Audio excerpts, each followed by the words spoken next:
Namo Sakya Muni Buddhaya. Namo Sakya Muni Buddhaya. Namo Sakya Muni Buddhaya.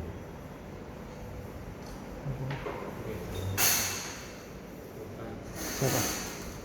Iya. Oke, kita lanjutkan jawab kelas kita pada bulan ini, bahwa dilanjutkan dengan Shepo Teti Sesiti. Jadi langkah-langkah untuk belajar Buddha Dhamma. Yang pertama adalah Shinje Sinte. Gimana kita bisa memiliki keyakinan, pengertian, langkah action, dan pencapaian. Jadi ada 4 level atau tahap dalam belajar Buddha Dhamma. Yang pertama adalah keyakinan atau sadar. Yang kedua adalah bagaimana kita bisa memiliki penjelasan, pengertian yang benar. Lalu yang ketiga adalah actionnya atau prakteknya. Dan yang keempat adalah bagaimana kita mencapainya. Yang pertama adalah tentang sadar atau keyakinan atau sin. Sin te-i. Apa sih arti daripada sadar atau sin? Ya. Jadi pada langkah ini yang akan dijelaskan adalah tentang sadar atau keyakinan.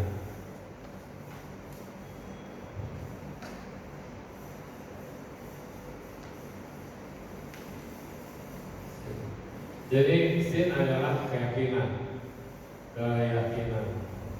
Keyakinan ini bukan hanya percaya, dan tidak sama dengan percaya. Keyakinan adalah sesuatu yang pasti. Maka dikatakan yakin adalah ini dari orang manusia. Mulut adalah iya. Mulut apa ucapan seseorang. Ucapan. Jadi digabung ditambah sama yen sama dengan sin. Sin ini artinya adalah yakin. Kenapa yakin? Karena ucapan orang harus bisa dipercaya. Jadi keyakinan itu muncul dari ucapan orang. Orang yang memiliki orang memiliki ajaran, orang memiliki kebenaran, orang yang dihormati orang adalah orang yang bisa dipercaya. Maka ketika orang bisa dipercaya, maka yakin itu adalah ucapan orang. Ucapan orang yang seperti apa? Ya, ucapan orang yang taat. Ucapan orang yang besar.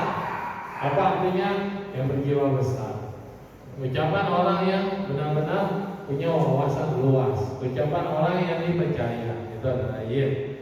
Nah, jadi dikatakan keyakinan seseorang atau seseorang yang tak bisa dipercaya adalah menunjuk pada satu jenis ajaran yang mengatakan bahwa segala sesuatu harus percaya dulu. Tapi Buddhis percaya ada macam-macam. Percaya yang tidak membabi buta, percaya yang yakin, keyakinan yang tidak membabi buta, keyakinan yang bisa dipertanggungjawabkan, keyakinan yang bisa dibuktikan, dan keyakinan yang memang membawa manfaat dan perubahan. Jadi keyakinannya bukan hanya perumpamaan orang yang cuma sekedar percaya gitu aja. Ada beberapa perumpamaan.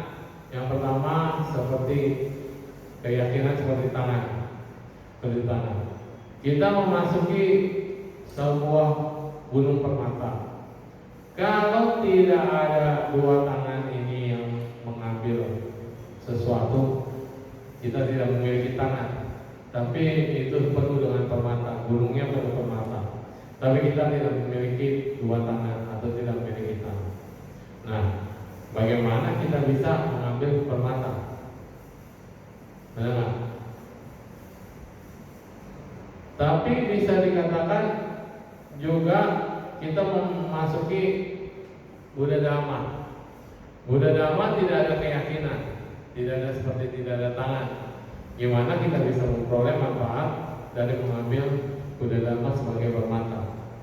Orang sekarang bilang begini, nggak apa-apa semua tidak punya tangan, bisa ngambil pakai mulut, bisa ngambil pakai kaki. Ya, bisa ngambil kepit-kepit pakai badan, ya itu namanya yang tidak komplit. Tapi kalau secara komplit, kita punya tangan untuk mengambil, mengetuk, mengetrik dari gunung itu yang penuh dengan permata. Jadi keyakinan itu seperti tangan, dia bisa melihat, mengambil, mengerjakan itu dan memiliki. Itu seperti itu. Keyakinan di dalam agama Buddha juga seperti itu. Keyakinan itu kita bisa melihat sanpao atau 3 permata. Buddha, Dhamma, dan Sangha disebut sebagai 3 permata. Tetapi kita tidak punya keyakinan. Gimana yakin pada Buddha? Gimana yakin pada Dhamma? Gimana yakin pada Sangha? Tidak ada keyakinan. Akibatnya sama aja, kita tidak memperoleh sesuatu dari gunung permata. Kita tidak bisa memperoleh keyakinan terhadap Buddha, tidak bisa memperoleh ajaran Buddha, tidak bisa memperoleh Dhamma, dan tidak bisa memperoleh manfaat dari keyakinan terhadap Sangha. Biku itu apa dan fungsinya apa? Ada keyakinan seperti itu. Yang kedua adalah Sityam Ruca, bahwa dikatakan bahwa kita keyakinan ini seperti tongkat. Kita naik gunung, banyak orang bilang naik gunung, oh nggak usah pakai tongkat, naik gunung pakai kaki kan, biasa aja. Tapi ternyata tongkat itu membantu ketika menaiki sesuatu. Nah, ketika kita naik gunung, kalau kita tidak memiliki tongkat sebagai pegangan atau bimbingan atau yang sesuatu yang bisa ditahan, menahan kita, maka kita tidak akan bisa dengan mudah naik. Nah, tongkat disebut juga pegangan, sama seperti orang buta. Kita buta, tidak bisa melihat, tapi dengan adanya tongkat, orang buta dengan ada bantuan dari tongkat, maka dia bisa berjalan dengan pastinya, dia melangkah. Betul. Nah, jadi tongkat ini juga penuntut. Tongkat ini membuat dia sadar, aware apa yang bisa, apa yang tidak bisa, bahaya atau tidak. Nah, keyakinan ini seperti tongkat penuntut. Yang ketiga, keyakinan ini sama seperti akar. Pohon memiliki akar. Kenapa pohon memiliki akar? Karena akar itu menunjang pohon. Dengan adanya akar, maka batang bisa bertahan, bisa besar, dan bisa ada ranting, bisa ada dahan, bisa ada daun yang rimbun kalau akarnya kuat. Keyakinan juga sama seperti akar. Kalau kita tidak memiliki keyakinan dalam memeluk agama atau terutama untuk memeluk ajaran Dhamma, gak punya keyakinan, maka kita tidak punya akar. Ini keyakinan itu adalah mengakar. Kenapa saya yakin? Karena saya sudah melihat, sudah belajar, sudah membuktikan. Karena keyakinan di agama Buddha adalah bukan percaya membuta, tetapi keyakinan di agama Buddha adalah betul-betul mengakar. Harus cari sendiri. Akar mau cari air, ya harus cari sendiri. Gak bisa air mendatangi akar, maka akar bisa tumbuh dan besar karena dia terus mencari di mana sumber air, sumber makanan. Maka akar ini harus kuat. Kita bisa punya keyakinan karena kita seperti akar. Kalau yang keempat, Sityam Rucuan, keyakinan ini seperti perahu. Keyakinanmu bisa mengantarkanmu.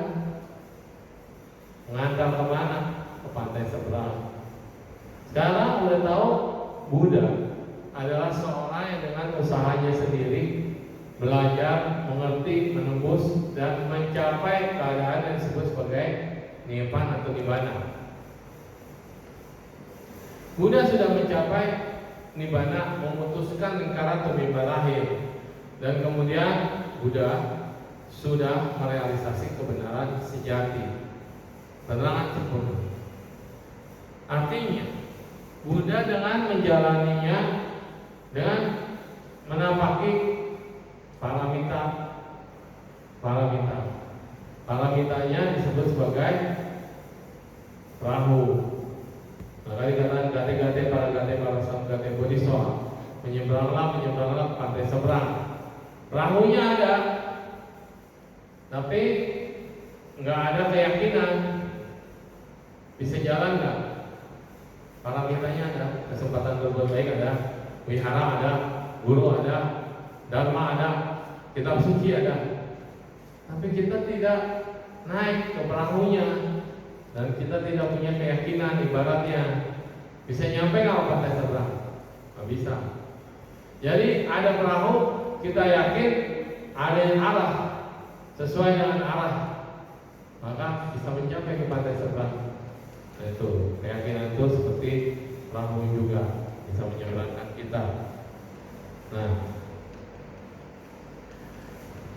dalam Buddha Dhamma juga kita bisa melihat dalam lingkaran samsara, penderitaan terhadap duka yang muter-muter terus-menerus terjadi.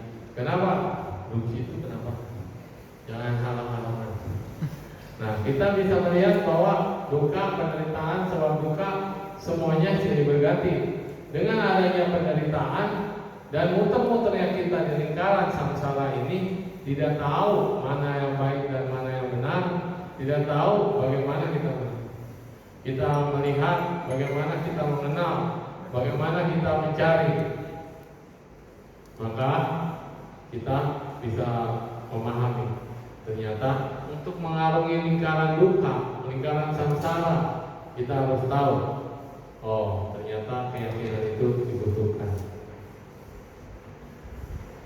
Sinyal atau keyakinan juga seperti kekuatan bala. Maka ada yang disebut sebagai strada bala. Keyakinan adalah kekuatan. Bala itu bukan bala ya. Bala ini adalah keyakinan atau kekuatan, bukan keyakinan. Bala adalah kekuatan.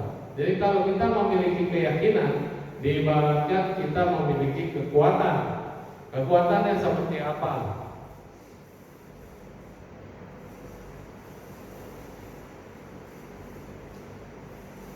Ada satu presiden yang takut negaranya dikuasai, dicengkram oleh kekuatan agama. Kenapa? Karena dia mengatakan keyakinan terhadap sesuatu, apalagi terhadap agama ya, itu adalah salah satu kekuatan yang tidak bisa dibendung.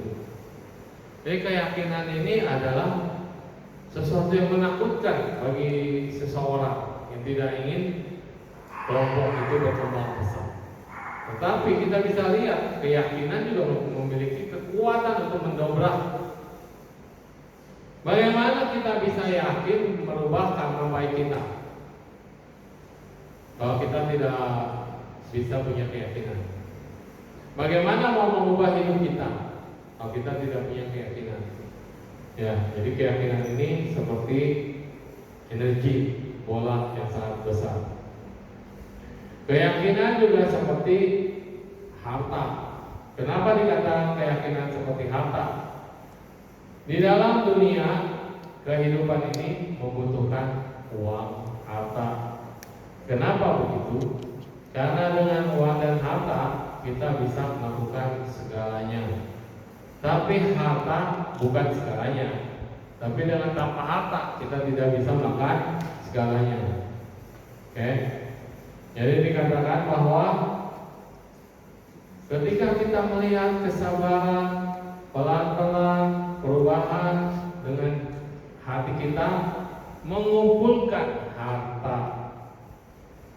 Orang yang mau mengumpulkan harta harus punya keyakinan. Dengan adanya harta, dia yakin bisa hidup. Dengan adanya harta, dia percaya dia bisa melewati semuanya. Nah, keyakinan ini ibarat seperti harta. Keyakinan terhadap Buddha Dhamma dikatakan di dalam sutra ada 7 jenis kekayaan. Chi Seng Chai, 7 kekayaan. Nah, yang luar biasa. Ini diyakini sebagai salah satunya adalah kedudukan. Kedudukan adalah kekayaan. Duduk yang seperti apa? memiliki posisi sebagai pemimpin, sebagai raja, sebagai kepala, sebagai yang dipercaya. Ini semua adalah karma baik. Pemimpin yang baik akan memberikan manfaat bagi semua orang. Pemimpin yang tidak baik, dia tidak akan menjadi manfaat orang lain, bahkan menghancurkan. Kepala juga demikian. Apapun posisinya, semuanya ini harus memiliki suatu kebaikan. Dengan adanya keyakinan terhadap sesuatu permata, harta, maka hidup manusia bisa punya lebih baik, yang disebut dengan sejahtera, makmur. Maka lihat, kenapa ada kejahatan?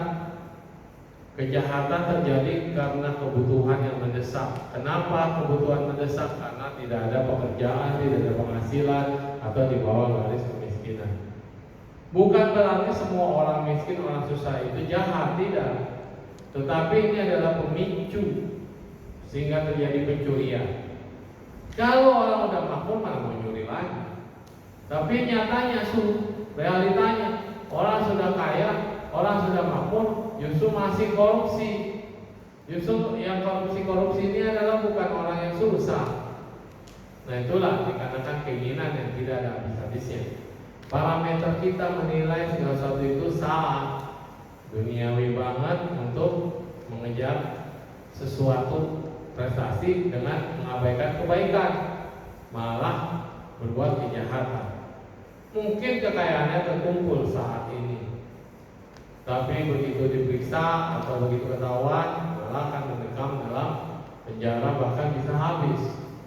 Tapi kalau orang yang berbuat baik, menanam kekayaan di ladang yang subur. Kekayaan itu bukan disimpan, tetapi harus ditanam. Tanam bagaimana? Emang kita nanam emas dapat pohon emas? Ya bukan. Tapi menanam kekayaan itu di ladang yang subur dengan istilahnya berbuat baik. Kita berdana berbuat baik. Berdana berarti duit kita berkurang. Harta kita habis dong, karena kita berikan, berkurang istilahnya. Justru dalam kebaikan ini bertolak belakang sama duniawi.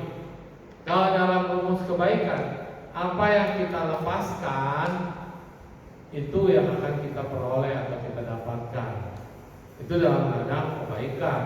Tapi kalau duniawi, apa yang kita lepaskan berarti itu yang kita kekurangan. Tapi logikanya lagi begini, banyak kejadian. Orang nggak mau melepas, dia ngumpulin itu. Suatu saat harus lepas juga, karena rezeki manusia itu sesungguhnya ada takarannya, nggak bisa tahu berlebihan. Kenapa begitu? Buktinya, ada orang pelit, ngumpulin harta terus, kumpulin nggak mau keluar. Ada aja kejadian. Dirampok lah, kemalingan lah, kebakaran lah, bencana lah, atau keluar biaya rumah sakit besar banget. Kenapa begitu? Ya itu, memang semua itu harus ada hitungannya. Hitungan dalam arti kata, ketika kita berbuat baik, maka kebaikan itulah yang akan melindungimu. Ketika kita melepas, kita tidak pernah kehilangan, bahkan akan berbalik lagi berupa rezeki yang lancar. Sama seperti kita lihat ada aliran sungai atau got, kita bendung nih, gotnya kita bendung, tidak ngalir kan? Tidak ngalir, akhirnya gotnya tinggi lober. Ketika lober jadi apa? Banjir. Jadi banjir. Dan ketika banjir menghanyutkan dan mengulangan semuanya, malah tidak bagus. Tapi ketika tidak ditahan, mengalir seperti biasa, ya akhirnya baik-baik aja, semua mengalir. Rezeki itu ibaratnya rezeki ngalir. Kan ada mau rezeki yang ngalir, apa rezeki yang seret? Orang maunya rezekinya ngalir. Kalau ngalir itu ada aja artinya, ada aja rezeki datang terus. Makanya gitu ya. Nah, keyakinan. Poin yang kedua adalah theology. Apa yang itu kan tadi definisi. Definisi yang pertama keyakinan seperti tangan. Yang kedua keyakinan seperti tongkat. Yang ketiga keyakinan seperti akal. Yang keempat keyakinan seperti perahu. Yang kelima keyakinan seperti energi atau tenaga atau kekuatan. Yang keenam keyakinan seperti kekayaan. Ya, ada 6 perumpamaan dan makna dari keyakinan. Yang kedua adalah theologian. Theologiannya adalah bagaimana bentuk supaya kita bisa yakin. Apa sih kondisi-kondisi yang bisa kita memiliki keyakinan? Keyakinan ada 2. Yang pertama adalah sin, keyakinan yang salah atau menyimpang atau pandangan salah. Yang kedua adalah keyakinan yang lurus. Lurus. Pandangan salah ini kalau diikuti bisa jadi dia tidak punya keyakinan. Kan sin, dia sudah memiliki suatu pandangan yang agak salah, akibatnya dia tidak akan memiliki keyakinan lagi. Usia. Jajannya adalah seperti ini. Sin yang bahwa yang pertama keyakinan itu kita harus yakin bahwa itu adalah ada, harus dimiliki. Keyakinan harus betul-betul kita rasakan. Yang kedua, keyakinan adalah suatu ajaran yang tertinggi atau Taute adalah jalan yang menunjukkan kita menjadi manusia yang sebaik-baiknya. Dan keyakinan adalah syarat menjadi orang yang baik, harus ada keyakinan. Keyakinan adalah harus memiliki nengli, kekuatan, semangat, kemampuan yang kuat. Jadi keyakinan ini harus ada semangatnya, ada kemampuan yang kuat. Yang keempat, keyakinan itu harus memiliki sila, samadhi, dan panya, atau memiliki sila, perilaku moral, kemudian perbuatan, dan kemudian kebersihan. Apa yang bersih? Bersih dari pikiran yang jelek, bersih dari segala macam yang tercemar. Yang kelima, keyakinan adalah harus diyakini sebagai ajaran yang sempurna. Cengfa yete. Jadi cengfa itu adalah dharma yang sesungguhnya yang utuh. Ya, cengfa yete. Orang bisa memiliki keyakinan ketika dia melihat kebenaran itu adalah utuh. Kebenaran yang utuh itu seperti apa? Yang bisa dibuktikan, yang bisa dijalani, yang bisa dilihat, bermanfaat buat orang lain, bermanfaat buat diri sendiri. Nah, yang keenam, keyakinan adalah memiliki kebijaksanaan yang sempurna. Orang yang tidak memiliki kebijaksanaan akan sulit menilai. Orang yang punya keyakinan doang tapi dia tidak bijaksana juga tidak bisa. Jadi ada faktor keyakinan itu harus dipenuhi dengan sempurnanya kebijaksanaan atau knowledge-nya, pengetahuannya.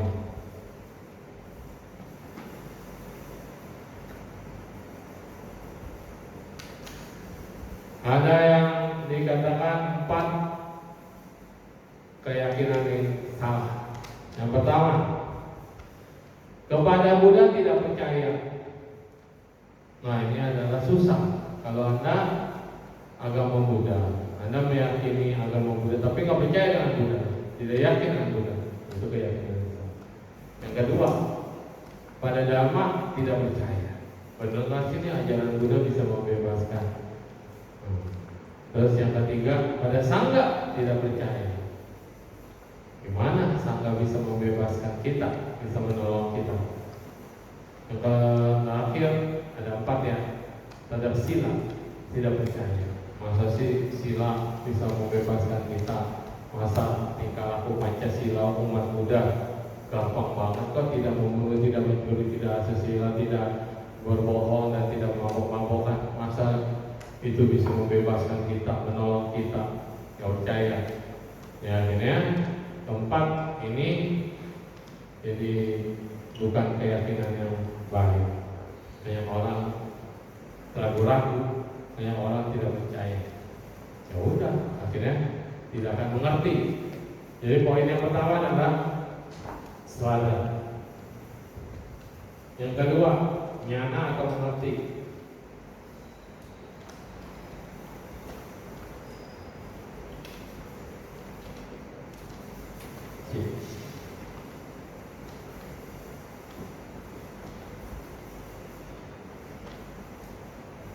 Ini lucu.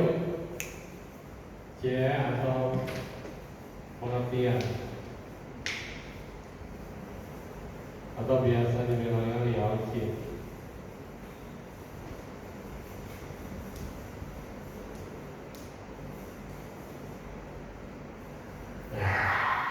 C ini lucu. Ini adalah ciao di ujung tanduk. Ya, ciao ini adalah tanduk. Tanduk. Ini pisau. Ini adalah new sapi. Jadi C ini lucu ya. Tanduk, potong, sapi. Ngerti? Ini tanduk ciao. Hijau yang ciao. Ini tanduk. Ini pisau, tahu?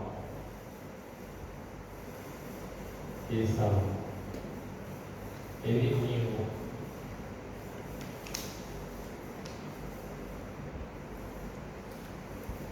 Sapi atau kerbau. Orang yang ngerti atau paham adalah memotong tanduk kerbau. Gimana memotong tanduk kerbau itu bisa dianggap mengerti? Nah, ketika digabung 3 karakter itu ternyata menjadi pengertian. Kenapa? Coba. Pisau, tanduk, kerbau. Kerbau kalau tanpa ada tanduk bagaimana? Dia nggak bisa merasa dirinya kerbau, betul? Ya. Nah, jadi zaman dulu petani, kalau kerbaunya nggak mau nunduk, berontak terus, walaupun sudah dicocok hidungnya, kan menakutkan kerbau kan tinggal dicocok hidungnya, ya kan? Kerbaunya masih bandel, itu pisaunya ditaruh di tanduk kerbau, dipikir kerbau akan mau dipotong tanduknya. Jadi pisaunya ditaruh di tanduk kerbau. Tanduk kerbau itu langsung bisa nurut. Aneh ya? Jadi pengertian daripada liance atau pengertian mengerti gitu. Itu sama seperti kita sudah diancam bakal mau mati gitu. Dan tiba-tiba uang tahu tercerahkan. Nah, jadi itu disebut liance.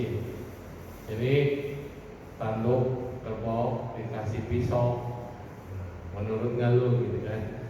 Jadi itu sama seperti telur di ujung tanduk. Artinya apa? Telur di ujung tanduk dalam keadaan bahaya. Nah, kalau pisau di ujung tanduk kerbau, bukan di ujung, di bawah pisau gitu. Nah itu juga sama seperti harus mengerti, mau harus jalan. Jadi real C pengertiannya atau C mengerti. Kita di sini dalam Buddha Dhamma C-nya adalah Hoi C, bukannya pengertian biasa, tetapi pengertiannya adalah Hoi C.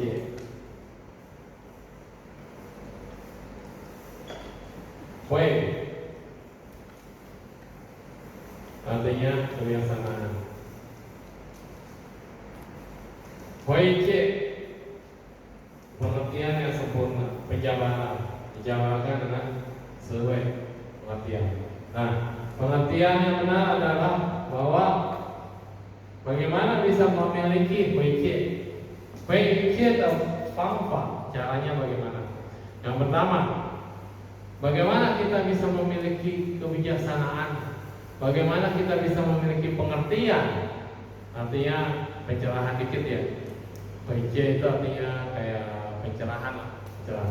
Yang pertama, bagaimana untuk memperoleh pencerahan? Fo fa fang tau bien, Buddha Dharma itu luas tanpa batas. Woman ingru he lai shin qiu hui jian. Bagaimana kita bisa memperoleh pencerahan dari Buddha Dharma yang tanpa batas ini? Yang pertama, mendekat kepada Kalyanamitta atau Chin Sanse adalah Kalyanamitta, mendekat orang-orang yang baik. Kita harus mendekati atau berteman atau berkumpul dengan orang-orang yang bijaksana, orang-orang yang baik. Mau mendengarkan apa yang diajarkan atau nasihat atau ajaran. Orang dulu berkata, Uju ulu cina uyo ulu cize. Orang dulu berkata demikian.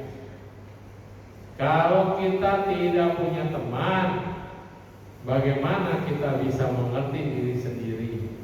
Karena kadang-kadang kita cuma bisa nilai orang lain, nggak bisa menilai diri sendiri. Maka peribahasa orang dulu, teman adalah yang bisa menunjukkan kesalahanmu, yang bisa membimbing kamu, yang bisa memberitahukan kekuranganmu. Benar nggak? Tanpa ada teman atau sahabat, siapa yang bisa bilang kita benar atau salah? Diri kita selalu mengatakan diri kita yang paling benar.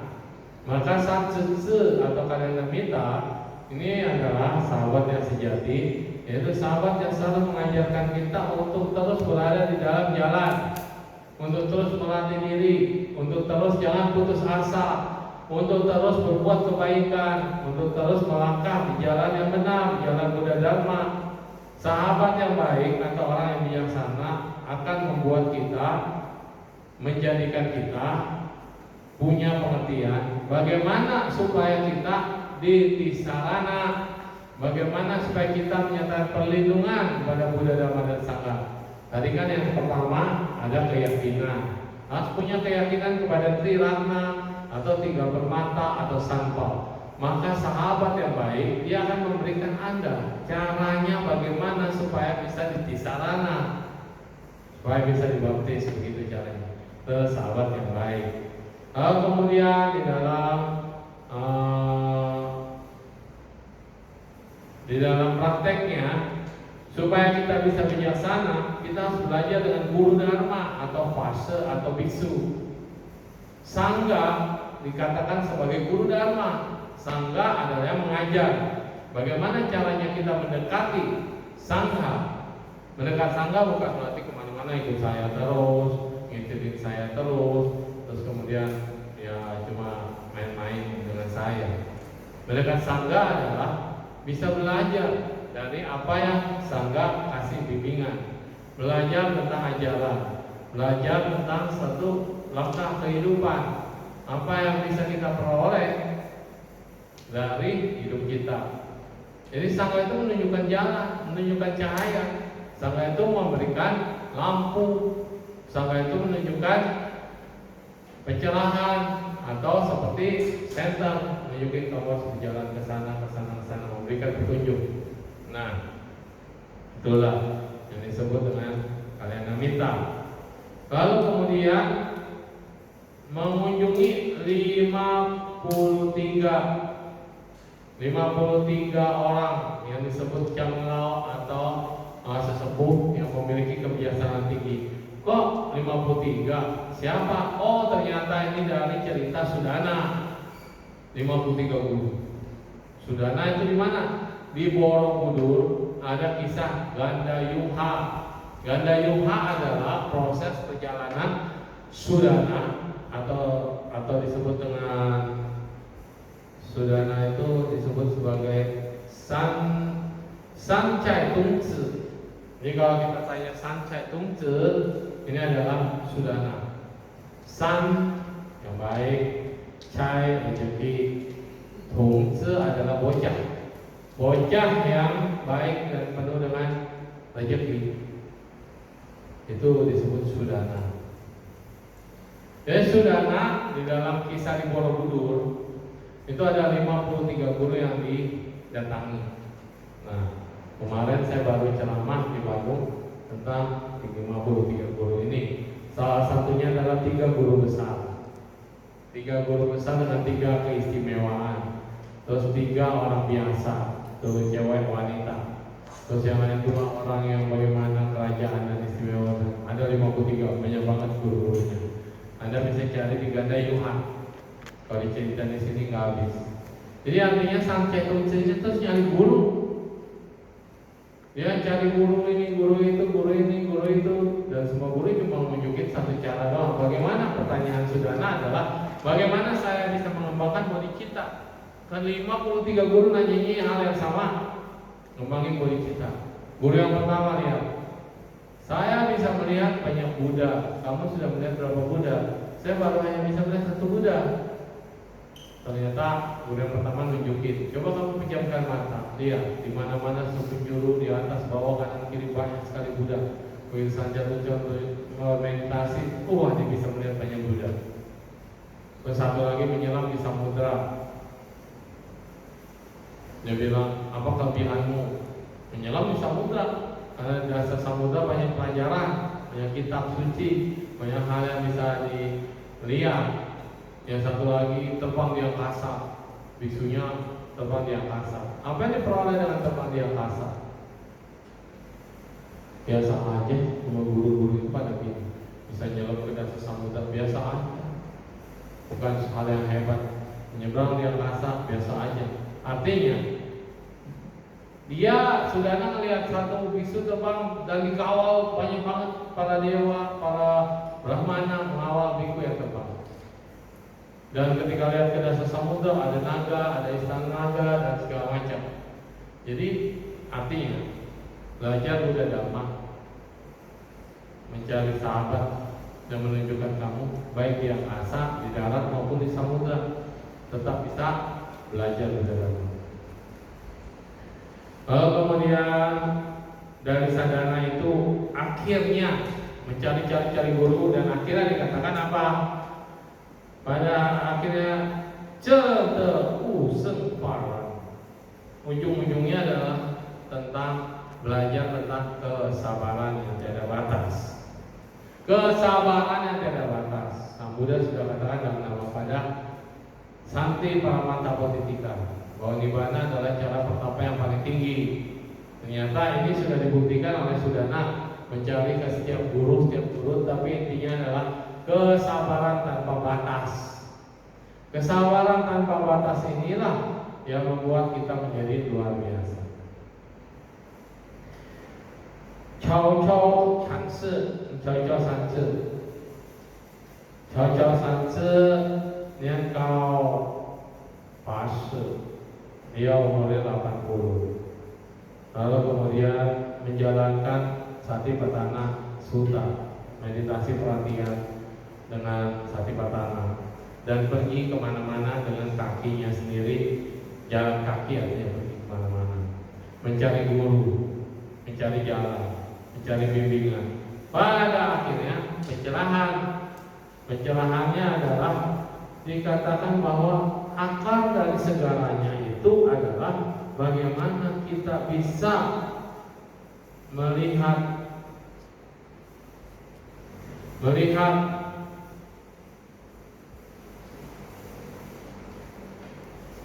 kebiasaan yang besar maupun yang kecil. Jadi bisa melihat ke dalam diri sendiri bahwa yang kecil itu ternyata luas sekali dan yang luas itu ternyata kecil sekali. Karena jiwa kita atau batin kita sudah melampaui dari batas yang dibilang ingin tahu, dari batas yang dikatakan mencari jalan, dari batas yang dikatakan mengerti kitab suci. Ini nggak ngerti ya kalian yang saya ngomong ini. Maksudnya ini di dalam dia aja ichi, dua ichi. Satu adalah banyak, banyak adalah satu. Yang kecil adalah besar, yang besar adalah kecil. Jadi dikatakan di sini adalah Rom Tasya, bisa memahami besar dan kecil kebiasaan. api yang kecil jadi teman. Tapi api yang kecil ini bisa jadi gede nggak? Bisa membakar rumah. Jadi yang kecil bisa jadi banyak. Bisa. Kebijaksanaan saya kecil semua, belum besar, belum tumbuh. Tapi kalau kamu mau belajar, bisa tumbuh nggak? Bisa jadi besar nggak? Bisa membakar diri kita dengan kebiasaan, bisa membakar kebodohan, memperoleh kebiasaan, bisa. Nah, itu dia. Mendengarkan sutra dan mendengarkan dharma, membaca sutra dan mendengarkan dharma, ini juga kondisi di mana Master Chow Chow itu, Chow Chow Changsa, memperoleh pencerahan. Orang bilang, saya mau nyari guru yang hebat, cari guru ke sini, cari lagi guru ke sana, cari lagi ke tempat lain, mencari guru kemana-mana. Ternyata cukup dengan mendengarkan dharma dan mengerti sutra, mendengarkan ajaran, mendengarkan ceramah, menembus. Apa yang kamu cari bukan di sosok seseorang yang bisa mengajarkan kamu. Apa yang kamu cari ada di kitab suci. Cukup duduk diam, baca terus, mengerti, menembus, maka kamu akan bisa mencapai pencerahan. Tetapi orang-orang yang membacakan buat kamu, orang-orang yang mau menceramahkan dharma kepada kamu, itu disebut sebagai sansetsu atau kalyanamitta. Jadi tetap butuh orang lain, butuh teman yang merusak atau teman yang membangun. Nah, itulah dia. Ketika mendengarkan dhamma kita harus pakai hati. Dalam Cengfo Tatao disebut mendengarkan dharma harus seperti roti itu, seperti tanah ditanam bibit.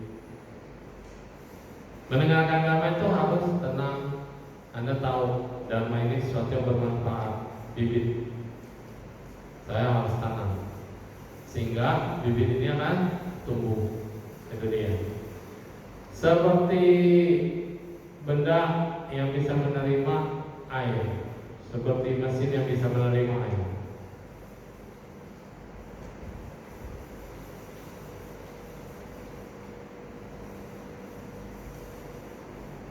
Kalau tadi seperti tanah yang bisa menyimpan bibit, seperti alat yang bisa menyimpan air.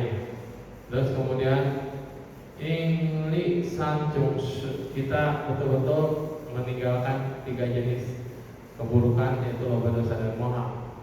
Ketika kita memiliki ini, maka kita sudah bisa belajar dhamma dengan baik. Yang pertama, hati kita tenang dan siap menerima dhamma untuk ditanam berupa kebijaksanaan.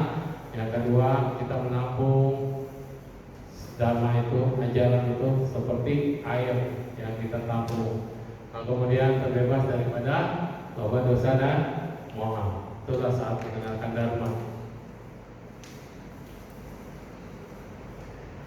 Satu buah bidang tanah, kalau kita menanam bibitnya tanpa usah didoain, tanpa usah berharap, bibit itu pasti akan tumbuh. Tapi begitu tumbuh, ada burung ngambil bibitnya, atau ada kambing makan bibitnya bertumbuh, maka itu juga tidak ada lagi, hilangkan.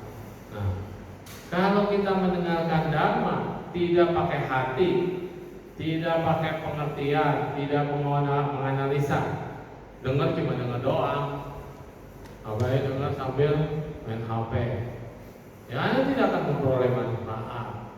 Tidak menggunakan hati ketika mendengarkan dharma. Masuk kiri, kuping kiri, keluar kuping kanan. Ini yang dikatakan menanam bibit di tanah tapi sia-sia. Kenapa? Karena ada burung yang ambil atau ada air mengalirkan air gitu aja, itu banjir. Nah, disinilah kita perlu mengerti bahwa bagaimana kita bisa punya hati untuk mendengarkan dharma dan memasukkan dharma itu ke dalam batin kita. Walaupun dikatakan kita tidak boleh melekat, tapi menjadikan dharma itu sebagai suatu panduan yang kita butuhkan selama hidup kita. Kalau kita masih membutuhkan dharma, sama seperti kita masih di dalam samudra, terus kita membutuhkan perahu. Selama perahu itu bermanfaat untuk menyeberangi sungai, menyeberangi kali, menyeberangi samudra, maka kita harus melekat sama perahu. Bukan nanti saya tidak melekat pada apapun, saya tinggalin perahu, akhirnya gelap, atau bahkan tidak nyebrang-nyebrang, masih di pantai sini aja. Nah, jadi selama perahu itu bermanfaat, silakan. Tapi kalau udah nyampe di seberang atau perahunya sudah tidak perlu lagi, Anda nggak perlu gotong-gotong itu perahu naik gunung. Hanya akan membebani kita, kayak gitu. Seperti gelas. Gelas ini juga menampung atau alat yang bisa menampung air. Gimana air itu bisa ditampung? Wadahnya harus semakin lama semakin besar. Jadi alat untuk menampung air ini harus besar, baru kita bisa menemukan kekuatan daripada dharma. Batin kita kalau kecil, kalau pandangannya sempit, hatinya sempit, maka kita tidak akan bisa menampung apa-apa dan tidak memperoleh apa-apa. Nah, selanjutnya kita bisa melihat Tipitaka adalah satu ajaran.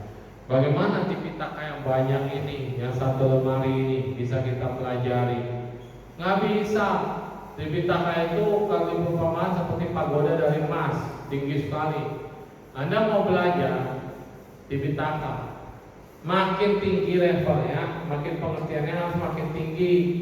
Naiknya makin susah, butuh usaha. Kalau Anda mau belajar, cuma lihat di lantai 1, pegang-pegang, lihat-lihat, ternyata ini loh kitab suci agama Buddha. Cuma gitu doang, tidak membaca, tidak mengerti, dan tidak mau naik ke atas. Itu seperti perumpamaan pagoda emas. Kalau di pagoda ditulis semua Tipitaka itu makin tinggi, makin tinggi, makin tinggi. Jadi semua ajaran Buddha ada di dalam pagoda. Mau nggak kita naik ke atas? Banyak orang bilang, nggak usah naik-naik lah, capek. Makin tinggi kita perlu energi banyak. Padahal makin ke atas pengetahuannya semakin luas, dharmanya semakin dalam, dan hasilnya kebijaksanaan juga semakin tinggi. Semakin tinggi kebijaksanaan, maka kesempatan untuk mencapai pencerahan sempurna makin tinggi. Tapi orang nggak mau. Ngapain belajar dharma? Udahlah, diam-diam aja di rumah. Udahlah, gini-gini aja. Udah cukup lah. Yang penting jadi orang baik aja.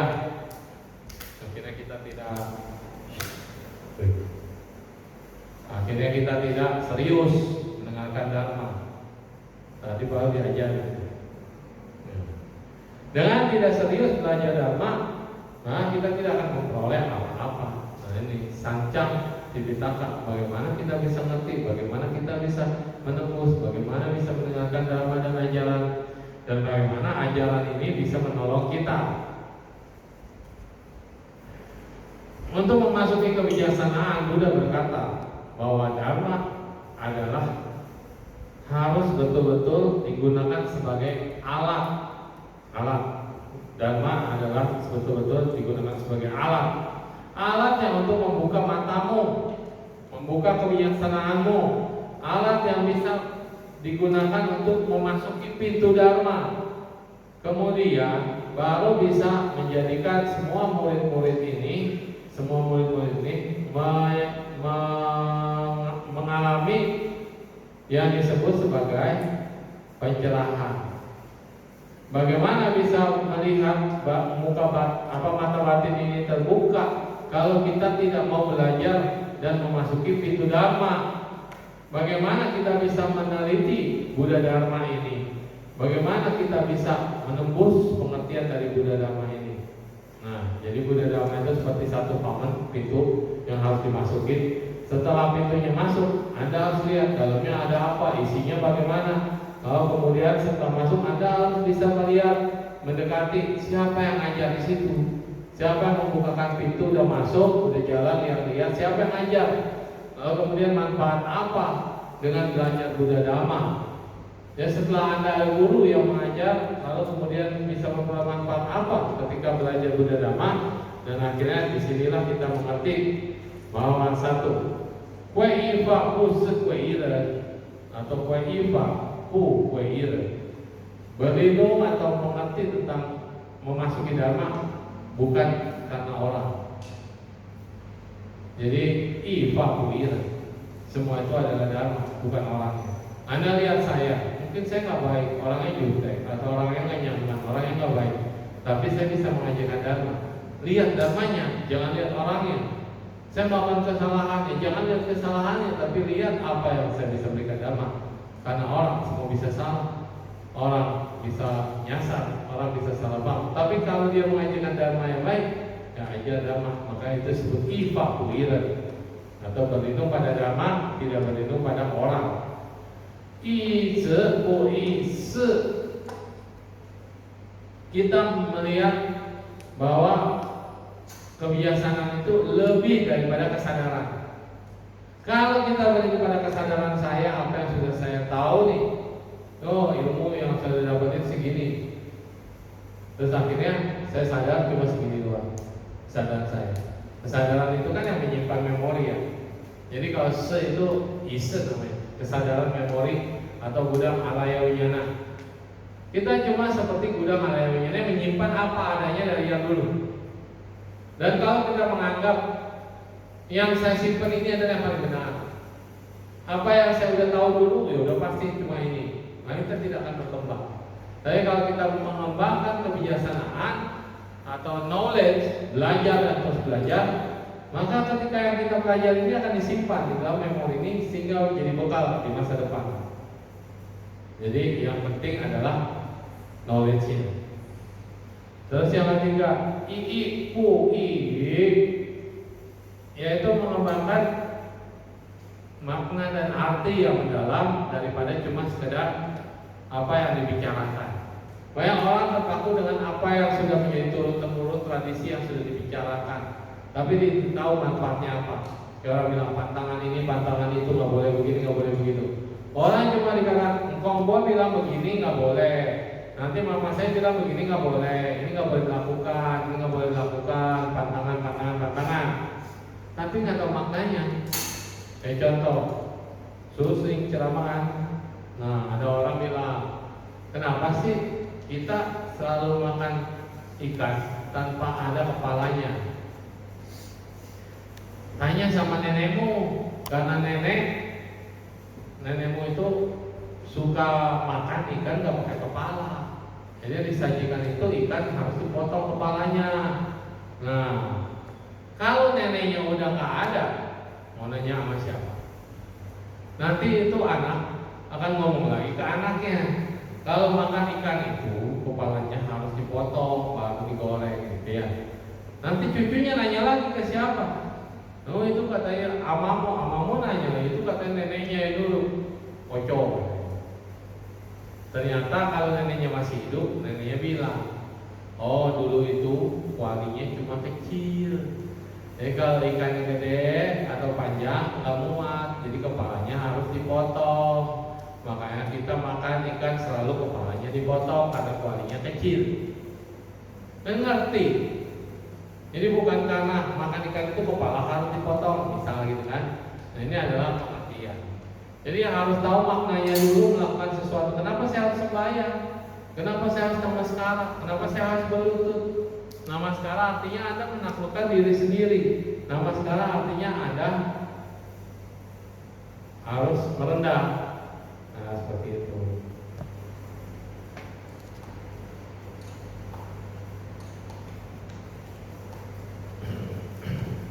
入智慧眼 memiliki kebijaksanaan, 有知不信 kita bijaksana tapi tidak punya kepercayaan. 正常邪见 banyak memiliki pandangan yang salah. Jadi ada pengetahuan, ada knowledge, tapi nggak ada keyakinan atau ada sadar. Terus menambah pandangan yang salah. Yo sin uzi. Jadi kalau kita punya kebijaksanaan tapi nggak punya keyakinan, itu sama menambah pandangan salah. Tapi kalau kita punya keyakinan, tidak ada kebijaksanaan atau tidak ada knowledge, pengetahuan, maka yang dikembangkan adalah kebodohan. Sejak kalau kita punya keyakinan, percaya, membuta, tapi kita tidak ada knowledge, pengetahuan, tidak ada kebijaksanaan, itu sama aja kita berada dalam kebodohan, menambah kebodohan. Dari sini kita bisa mengerti bahwa segala sesuatu itu penting kita miliki. Semuanya penting, dua-duanya adalah penting. Memiliki kebijaksanaan dan keyakinan. Maka sadar atau keyakinan umat Buddha ini adalah sesuatu yang sangat dibutuhkan. Kalau tidak mempercayai adanya ini, kita tidak percaya adanya dharma, kita tidak percaya adanya apa. Orang lain percaya banget. Sama saya nggak ada manfaatnya. Kenapa? Karena Anda belum praktek dharma, belum mencicipi. Orang lain makan, orang lain kenyang. Lah Anda tidak percaya nyuruh orang lain makan, sendiri nggak makan, artinya sendiri lapar, orang lain kenyang. Jadi dharma ini harus sendiri makan, sendiri kenyang, sendiri merasakan, sendiri memperoleh manfaat. Itu. Oke, ini baru tentang sin atau keyakinan. Ya. Nah, jadi mengerti bahwa selada dalam agama Buddha punya peranan, maka kita harus yakin dulu. Yakin tidak sama dengan percaya. Percaya, kita boleh percaya boleh tidak. Tapi kalau yakin itu sudah diuji, benar nggak? Saya percaya sama kamu, tapi saya nggak tahu kamu ini jujur apa enggak. Tapi saya udah percaya, dan saya harus menguji kamu. Misalnya saya kasih amplop, nih biaya kamu berapa duit? Kamu minta duit 100.000, saya lebihin 110.000 atau 150.000. Lalu kemudian Anda lihat, loh, saya minta cuma 100.000, kok ada lebih? Diam-diam aja, kan? Rezeki kali ya. Padahal ngetes. Karena ada orang bukan rezeki kali ya, tapi ngetes dia. Ini orang jujur nggak? Mintanya 100.000, saya kasih 150.000. Terima kasih enggak? Nanya enggak, kok lebih 50.000 ini, gitu kan? Jadi ada orang jujur, Pak, ini lebih 50.000, saya balikin. Oh iya, berarti ya jujur. Jadi percaya doang, nggak efek, harus diuji. Gitu teruji, oh kita baru tahu. Ternyata orang ini memang teruji. Nah gitu. Jadi ujian itulah yang disebut dengan yakin. Gimana bisa yakin kalau kita sendiri tidak membuktikan? Katanya ajaran Buddha bagus, tapi kita tidak membuktikan, kita tidak merasakan. Ya ajaran lain lah yang lebih bagus, ya kan? Karena Anda makannya bukan makanan yang dihidangkan oleh kita, tapi makan hidangan orang lain. Ya pasti hidangan orang lain lebih bagus. Kenapa? Anda yakin ke sana.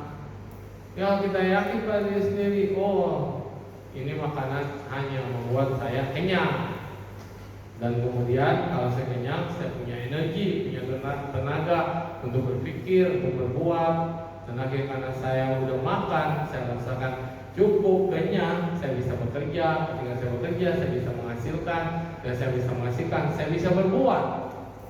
Ketika saya berbuat, saya bahagia. Ketika saya bahagia, ternyata inti daripada segala sesuatu yang kita lakukan adalah mencari bahagia.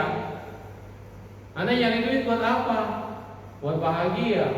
Tapi udah cari duit, udah banyak duit, enggak bahagia. Ya enggak? Nyari duit untuk bahagia katanya, tapi udah makin nyari duit makin gak bahagia. Berarti ada yang salah, karena ternyata cuma nyarinya doang. Gimana punya banyak duit Anda masih tega melihat orang lain menderita? Coba seandainya Anda berikan sesuatu, orang doain Anda, aduh semoga Bapak berhasil ya, terima kasih ya, aduh saya bisa dikasih ini. Doa satu orang aja bisa mengikiskan ngobrol kita nggak? Doa satu orang, apalagi satu orang itu doanya 5 waktu, pagi, siang, sore, malam, doa terus tambah tahajud jadi bisa 6 misalnya. Dia doain Anda, bisa nggak berubah kita? Bisa. Yang dibutuhkan kadang-kadang doa. Jadi gini, doa itu untuk apa sih sebenarnya? Kita contoh kebaktian, buat apa sih sebenarnya? Nggak usah juga nggak apa-apa ya kan? Ya kayak gini, Anda kelebihan, makmur, oke, bisa hidup, bisa nggak? Bisa. Apapun bisa dicapai kok, benar nggak? Hidup Anda bahagia. Tapi itu kekayaannya lama-lama habis nggak? Bisa berkurang, bisa masuk lagi nggak? Enggak. Nah, ada kanan kiri Anda tahu, Anda itu udah kaya, udah makmur, tapi Anda nggak pernah memohon, nggak pernah berdoa, nggak pernah apa. Orang lain tahu nggak kesulitan Anda? Enggak. Jadi ketika kekayaan berkurang atau masalah, atau ditipu orang, atau tiba-tiba ada inflasi, atau banknya tutup, bawa kabur uangnya, tiba-tiba Anda jadi jatuh, jadi miskin. Selama ini Anda tidak pernah ngomong sama orang lain, tidak menyulitkan orang lain tahu nggak? Enggak. Akhirnya orang lain bantu kita nggak? Nggak ada yang membantu kita. Itu logikanya. Jadi berdoa dan memohon perlu nggak? Ternyata perlu. Supaya kasih hari ini saya sudah diberikan kepercayaan, saya mau menyumbang. Terima kasih sudah memberikan kesempatan saya menyumbang. Terus saya membutuhkan kekuatan. Dari mana datangnya kekuatan? Siapa yang menolong Anda kalau Anda tidak pernah cerita pada orang lain? Kalau Anda baik, sering berdana sini, waktu kita jatuh, orang lain mau nolong kita nggak? Pasti kasihan. Orang ini orang baik kok. Tapi kalau kita jahat, utang nggak pernah mau bayar, terus suka nipu orang, suka judi, suka mabok-mabokan, terus waktu kita jatuh, orang mau nolong kita nggak? Ya tidak. Itu logikanya. Jadi orang yang beruntung aja tetap harus berdoa supaya dia menjalin ikatan, ada cerita terus. Terus orang susah apa lagi? Ketika kita susah, kita terus berdoa supaya apa? Menambah kebaikan, menambah kebiasaan. Terus saya nggak pikir lah kita mau orang Buddhisme nggak usah pakai minta-minta, mohon-mohon nggak usah. Kita nggak perlu berdoa kok. Kan doa kita bukan meminta. Kan ada kan dulu ajaran begitu ya bilangnya ya. Nggak perlu memohon, nggak perlu minta. Terus kata sabe santa sabe itu semoga semua makhluk berbahagia. Kita mengharap makhluk lain bahagia nggak? Gimana cara makhluk lain bahagia? Cuma cukup di ngomongin doang, semoga makhluk berbahagia. Ya kalau ada yang kelaparan ya saya harus berikan makanan dong supaya dia tidak kelaparan. Baru itu membuat makhluk lain bahagia. Kalau ada yang mau dipotong, ya saya harus nyelamatin dong supaya dia tidak jadi dipotong, bisa punya hidup, bisa melangsungkan kehidupan. Kalau ada yang lagi kesulitan ujian nggak bisa, ya saya harus ajari dong supaya dia bisa. Kalau ada orang lagi butuh uang, benar-benar kepepet, mau masuk bayar obat di rumah sakit tidak mampu, ya harus bantu dong, ya kan? Nah kayak gitu. Jadi ketika kita melakukan semua dengan tulus dan ngerti apa tujuannya kita melakukan sesuatu, nah kita kan bahagia. Ya, tujuannya adalah bahagia, ingat. Semua apapun yang kita lakukan dalam hidup ini mau nyari bahagia.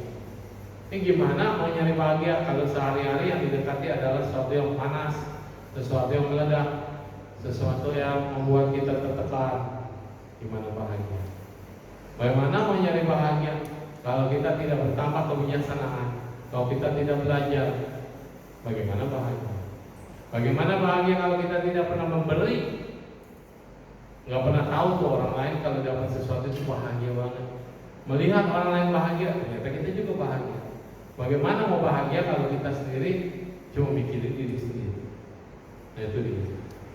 Jadi semakin kaya harusnya kita semakin bahagia, bukan semakin stres, karena kita diberikan kesempatan untuk berbuat kebaikan.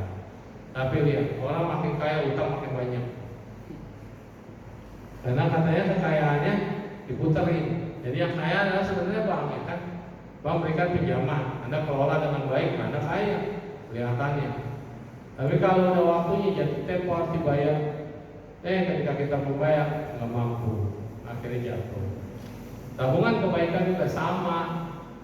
Anda tidak akan kena masalah selama tabungan kebaikannya banyak melimpah. Karena ketika karma buruk berbuah, karma baik mengimbangi. Karma buruk berbuah, karma baik mengimbangi. Tapi kalau kita tidak punya karma baik, tabungan kebaikan yang melimpah, miskin kita di kebaikan, maka ketika karma buruk berbuah, siapa yang mau backup? Nggak bisa. Makanya kesannya berat banget hidup saya ya. Udah berusaha, udah berjuang, nggak mau bangun-bangun. Kenapa? Nggak ada tabungan kebaikannya. Mereka datang ke wihara jadi pengurus, kelola, atau belajar Buddha Dhamma, atau mulai ceramah, atau ngajar. Ini adalah kebaikan yang tidak ternilai. Dana tenaga, dana nasihat, apalagi dana dhamma. Belajar kita untuk menjadi dhamma duta atau penceramah, nasihatin orang. Dhamma duta bukan hanya di depan panggung ceramah. Jadi dhamma duta ini bisa memberikan pengertian pada mereka yang membutuhkan. Tempat konsultan, jadi konsulat, jadi tempat konsultan buat orang-orang yang membutuhkan. Ini juga karma baik.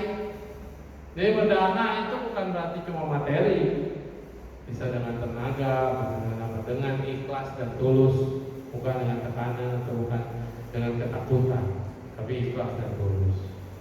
Apa yang Anda lakukan akan pasti berhasil buat orang banyak. Ya, CC semuanya. Semoga hari ini kita bisa mati. Ada pertanyaan? Bertanya? Nah, ya kita tutup. Terima kasih kita. Semoga semua makhluk hidup